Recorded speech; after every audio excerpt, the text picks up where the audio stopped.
Right, good afternoon, Williamstown fans. I'm sat here with Chris and Paul underneath the stand at Bedford Terrace. Good afternoon, lads. Afternoon. Now then, we've had a couple of lads leave from a club that we try to be renowned for, you know, bringing along the youth and promoting the youth. And we've had quite a few young lads gone recently. Like Harry's gone, Kyle went, and then Ben Healy as well. Yeah. So, do you want to address that? What happened there?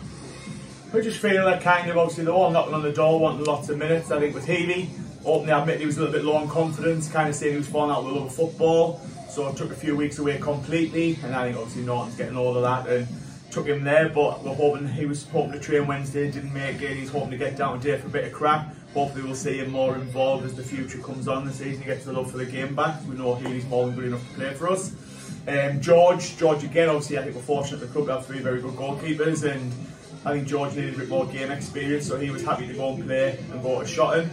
So he's doing well there by all accounts, keep in touch with him on a weekly basis. And then pretty similar to Harry, to be fair, kind of, I think Harry needed game time more than anyone, so he's gone out obviously FC Hartlepool and along with Stockton as well, so he'll be duelled there. But we keep in touch with all the lads who's out there. And then Kyle's gone permanently, he's gone up to Newton Aycliffe, which is a big miss, but it was a big opportunity for Kyle to go there though. You know, the top of the first division, they're looking to push on and get promoted from there. So for Kyle it was sort of, he didn't really want to leave, but the opportunity was there.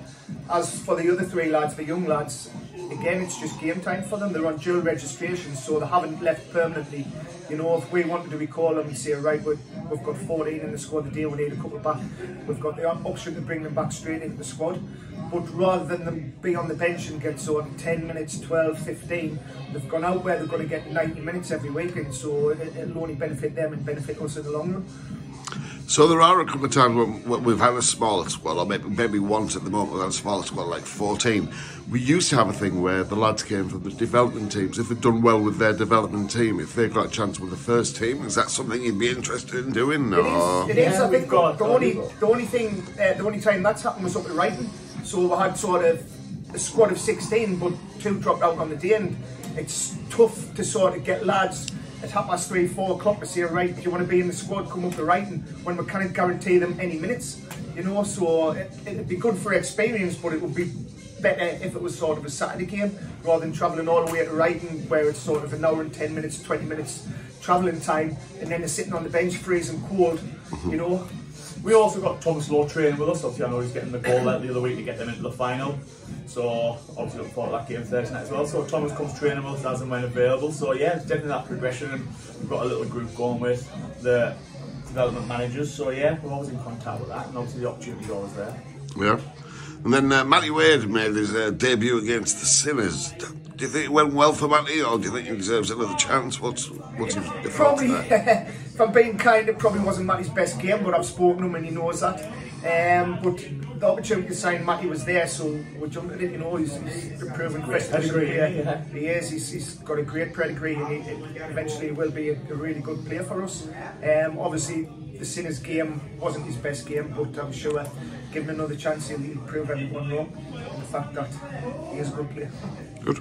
We look forward to that. As fans, we all look forward to things like that happening. Yeah. So, good stuff. Right, back to today then. Squad news. What have we got in the squad? Yeah, so it's nearly a full squad. Obviously, Jordan Harkus is unavailable, so we haven't got a keeper on the bench. But 16 outfield players. So basically the squad that was at Sinners, but Chris Wallace comes in for Jordan Harkus in the 16. Otherwise, it's still a strong squad. Excellent stuff. Good news. And Chesley Street Town, Chris. What do you know about them? What are they like? They obviously had a bit of a management change not long ago, so brought a few new faces in on a bit of a good run. Noticed they like to score in the last couple of minutes over the last few weeks, so we're keeping an eye out for that one. They're just a big, strong, physical, what I like to class them as an old school team, so have to be up for the physical battle, I think. And yeah, the team was going to try and turn us around quickly, dangerous on set pieces, so yeah. Yeah, well, home turf, home fans, home luck. Let's go for it, lads. Good luck. Definitely. Cheers, now. Thanks for that. All the best.